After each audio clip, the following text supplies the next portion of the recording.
Hoy nos toca hablar de bienes personales. Y lo que vamos a poner como título de esta charla es: un dictamen de la AFIP logró modificar el espíritu de lo que establece la ley.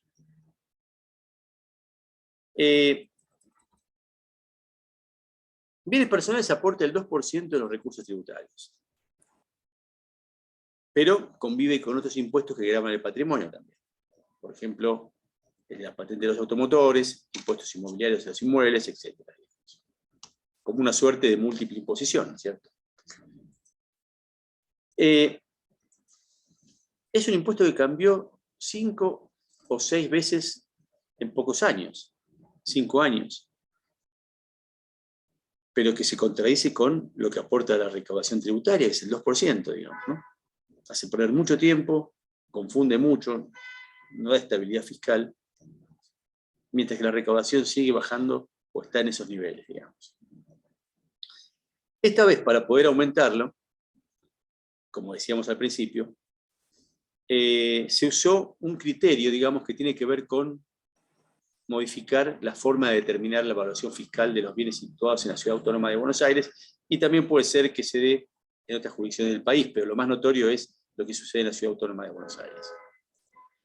Yo quiero ser claro con esto, con un ejemplo, digamos, que seguramente va a ser más demostrativo que lo que podamos hablar, digamos. Supongamos que en un inmueble, en un edificio, 2 personas tienen el mismo inmueble. Uno lo adquirió en la época de los 90, cuando un dólar era un peso, o supuestamente era un peso, y otro lo adquirió en el 2015, por ejemplo, o fuera de la convertibilidad, donde ya no era un peso. Lógicamente, uno multiplica por 1 y otro multiplica por el valor de cotización del dólar.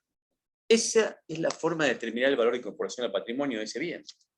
Entonces, puede darse que, lógicamente, cuanto más nos acerquemos a la fecha actual de compra, ese mismo inmueble, por más que sea el mismo edificio, departamento, con los mismos metros, etcétera, etcétera, las mismas comodidades, obliga a uno a tener que pagar el impuesto a los bienes personales y a otro no. Lógicamente, esto se produce por la distorsión que hubo en la economía de nuestro país en los últimos años. Pero no nos tenemos que olvidar que el impuesto a los bienes personales tiene que gravar la capacidad contributiva que tiene una persona y otra instantáneamente o fotográficamente a una fecha determinada, sin interesar la cuestión macroeconómica o la cuestión de cómo se obtuvieron los fondos para comprar esos bienes, etcétera, etcétera, porque eso está grabado por otros impuestos, digamos. Entonces, hoy no se graba bien la capacidad contributiva como está determinado o armado este impuesto de la época de los 90, digamos. Para colmo no se consideran los pasivos, cuando el patrimonio lo integran los pasivos, lógicamente, ¿no? Yo ya escribí este tema en mi primer libro, allá por el 2008, 2009, en donde el patrimonio de una persona también está representado por sus pasivos. Lo mismo pasaba con ganancia mínima presunta con las empresas, que no se consideran los pasivos, ¿no es cierto?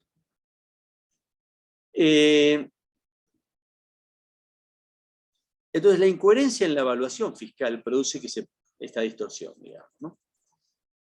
Y la incoherencia, digamos, de el monto de incorporación al patrimonio de esos inmuebles, cuando el inmueble puede ser el mismo, distorsiona el momento de definir quién paga y quién no paga impuestos. ¿Por qué dijimos al principio que un dictamen modifica el espíritu de la ley? Porque la ley que se sancionó a fin de año pasado, o la idea de esa ley, era incrementar el manto de la vivienda, digamos, exento, e incrementar también el mínimo no imponible para que la clase media no pague este impuesto, digamos, ¿cierto? Sin embargo, por una corrección de este dictamen, la clase media va a tener que volver a pagar este impuesto, digamos. Entonces, un dictamen modifica el espíritu de esa ley que salió a fines del año pasado, que incluso está judicializada, etc., digamos. ¿Pero por qué se produce esto, digamos? Porque este dictamen 1 del 2022, ¿qué es lo que establece? Es que lo que establece es que, si nos referimos a la Ciudad Autónoma de Buenos Aires, es que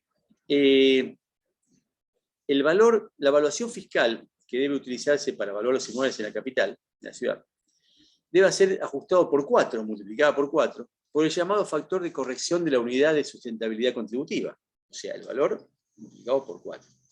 Cosa que antes no se hacía. ¿Pero por qué no se hacía? Porque hubo otro dictamen en el 2018 que lo hacía evaluar en función de la evaluación fiscal homogénea. Esto que parece un cambio de palabra, digamos, lo que produce es multiplicar por 4, ¿no?, el valor fiscal para la Ciudad Autónoma de Buenos Aires.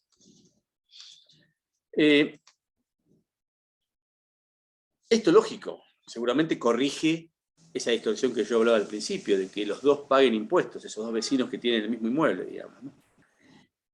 Pero distorsiona el espíritu de la ley. ¿Cuál era el espíritu del legislador en el fin de año pasado, digamos, ¿no? Que parte que está incluso en los fundamentos de la ley, incluso en los borradores de las órdenes del día y los tratamientos en comisión, de quiénes debían pagar y quiénes no el impuesto, digamos, ¿no? Fíjense entonces cómo un dictamen, simplemente porque se necesita recaudar más, y cada vez que se nos ocurre, buscamos un argumento para poder modificar este impuesto, hay una aguja que no se mueve, que es la aguja de la recaudación del mismo, que sigue estando entre el 2, el 3, 1,5, va subiendo, bajando, en lo que aporta la recaudación tributaria de nuestro país. Y fijemos lo que nos pasó haciendo un poco de historia para ver todos los cambios que hubo, ¿no?, en estos años. En el 2008 se elevó el mínimo exento de 102.300 a 305.000 pesos. Un cambio importante que se registró acá fue que anteriormente, antes de esa fecha, si superaba el mínimo de 102.300, únicamente se pagaba el impuesto sobre el importe excedente del mismo, de la base imponible, ¿no? Mientras que ahora, a partir del 2008, se dispuso que si se superaba la suma de 305.000 pesos, aunque sea por $1, había que pagar por la totalidad de los activos. El proyecto del blanqueo, enviado por el gobierno anterior, proponía eliminación de este impuesto totalmente para el año 2019, cosa que ocurrió con ganancia mínima presunta. Pero esto, mientras fue transitando por el proyecto por el Congreso, no prosperó. Cuando se la ley de blanqueo, definitivamente, se volvió a crear la figura del mínimo no imponible, con valores de 800.000, 950.000 y 1.050.000 para los años 2017, 2018 y 2019. También la tasa iba bajando de 0,75, 0,50 y 0,25 para esos años respectivamente. Pero al final no se cumplió esto. Porque en el 2019, la ley 27.541 creó nuevamente, revivió este impuesto, digamos. Y lo revivió de otra manera, creando alícuotas progresivas, que además incrementaban para los bienes ubicados en el exterior. Y además, se creaba el impuesto, el aporte solidario, ¿recuerdan? Gravando también a los inmuebles nuevamente, como una múltiple imposición más. También está la posibilidad, estaba la posibilidad de poder, digamos, repatriar el 5% de esos bienes, pero si yo tengo un inmueble solo en el exterior, no puedo traer una ventana de ese inmueble para pagar menos alícuotas de los bienes que tengo en el exterior, ese bien que tengo en el exterior. No tengo opciones de rebajar la alícuota de ese inmueble. Y recordemos que los bienes en el exterior, los inmuebles en el exterior se evalúan al valor de mercado, digamos, ¿no?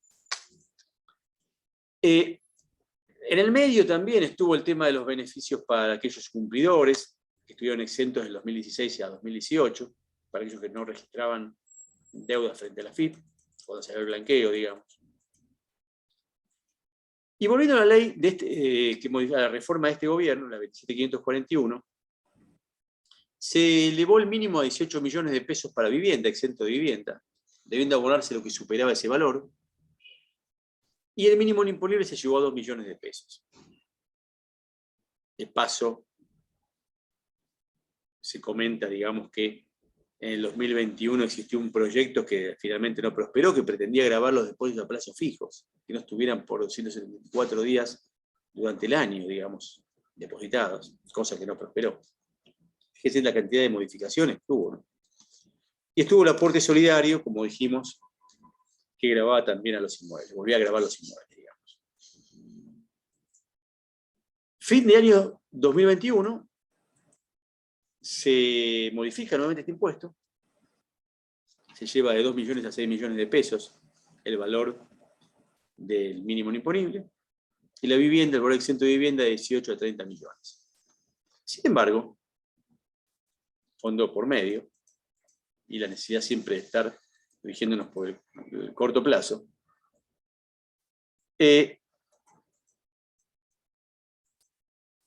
se determinó que por un dictamen va a cambiar la consideración, la determinación del valor fiscal de los inmuebles, desvirtuándose el espíritu de lo que habían establecido esa ley de diciembre del año pasado. Un tema importante también que en esta última ley que salió hace poquito, en diciembre, lo que se creó es un mecanismo de actualización permanente por el IPC, para esos mínimos, para el mínimo de 6 millones y de 30 millones, cosa que ya ahí el Poder Ejecutivo no va a poder discrecionalmente estar modificando los montos, el Poder Ejecutivo ni tampoco el Poder Legislativo por una ley.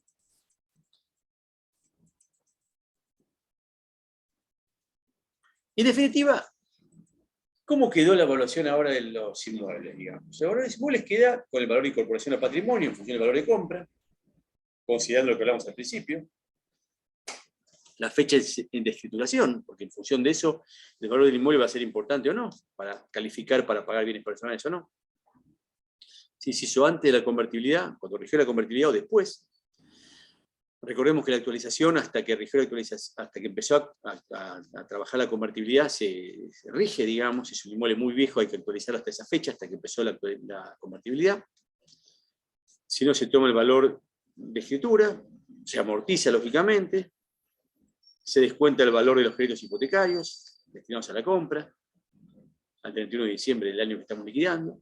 Y el valor fiscal es el vigente al 31 de diciembre del 2017, que se compara con el valor de compra, multiplicado por el IPC, ¿no? Hasta el mes de diciembre del año que estamos liquidando. Pero ya con la característica nueva, ¿no?, de considerar el valor fiscal en la Ciudad Autónoma de Buenos Aires por 4, digamos.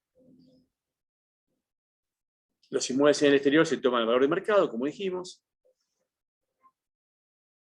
y esa es la nueva característica que va a tener el impuesto este año. Pero además, en función de la modificación que hizo la ley en diciembre, se crean 2 escalones más para pagar sobre los bienes que están en el país, no solo sobre los inmuebles, sino sobre todos los bienes que están grabados, inmuebles, automóviles, tenencia de dólares, cuentas corrientes, etcétera, etcétera. En la medida que se exceden los 6 millones de pesos, hay que pagar por esa diferencia de acuerdo a esta tabla progresiva que incorporó 2 escalones más. El de 100 millones y el de 300 millones, con 2 nuevas alícuotas, 1,5 y 1,75. Y esta ley lo que permitió también es mantener vigente las alícuotas incrementadas para los bienes del exterior, como estaban rigiendo antes. Recordemos que por el medio del decreto 912 del 2021 se estableció que las mismas características de repatriar los bienes, el 5% hasta el 31 de marzo y mantenerlos hasta el 31 de diciembre, para poder pagar las alícuotas reducidas referidas a los bienes que se utilizan para los bienes que están en el país, ¿no? Continúan exentos los depósitos a plazo fijo, las cajas de ahorros y los títulos públicos, entre otros bienes. En definitiva, hemos hecho un recorrido por bienes personales por todos estos 5 años, vimos cuánto se recauda del impuesto, que no es mucho, no se pierde mucho tiempo con este impuesto, digamos. Vimos que tiene muchas distorsiones, no permite, digamos, descontar los pasivos. Se producen distorsiones en cuanto a la evaluación de los inmuebles en función de la evaluación fiscal y el valor de compra, digamos, dependiendo de cuándo lo compró cada uno. Dependiendo también incluso, por ejemplo, a ver, vamos a dar otro absurdo. Hay 2 personas que tienen un auto. uno lo compró antes de 5 años, ya está amortizado. Y es, supongamos, para no dar marca, un auto de alta gama. Y otro compró un auto muy viejo, pero lo adquirió, digamos, dentro del ejercicio, por ejemplo, este. Y ese bien paga y el otro no, por más que sea un bien de alta gama aquel, y este no. O sea, está llena de distorsiones esta ley. Sin embargo, le vamos haciendo parches cada tanto en función de la necesidad de la recaudación que tenemos en el país. Pero como vimos, el amperímetro de la recaudación no se modifica tanto.